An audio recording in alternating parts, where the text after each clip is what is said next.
په یو حدیث کې یو 15 کلمات راغلي دي او هغه کلمات چې څوک د شپې ووایي یا یې د ورځې ووایي یا یې په میاشت کې یو ځل ووایي نو رسول الله صلی الله علیه وسلم فرمایي که دغه بنده بیا د شپې مړ شو یا د ورځې مړ شو یا په دغه میاشت کې مړ شو الله رب العالمین به د ده ټول ګناهونه معاف کړي.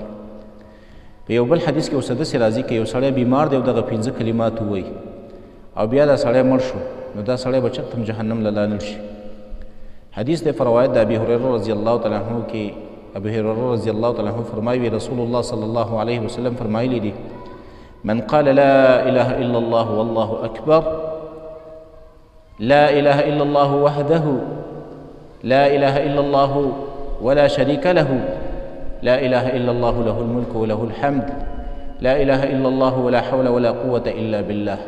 دا 15 کلمې شولې.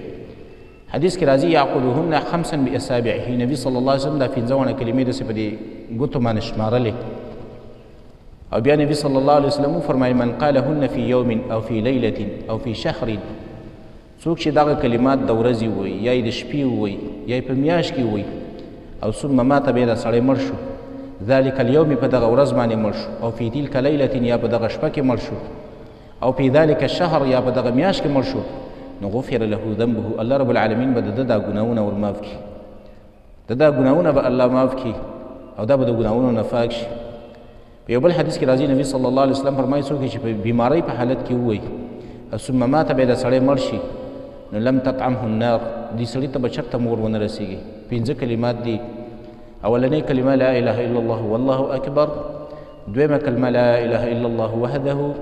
دریمه کلمه لا اله الا الله ولا شريك له، څلورمه کلمه لا اله الا الله له الملك وله الحمد، پنځمه کلمه لا اله الا الله ولا حول ولا قوة الا بالله.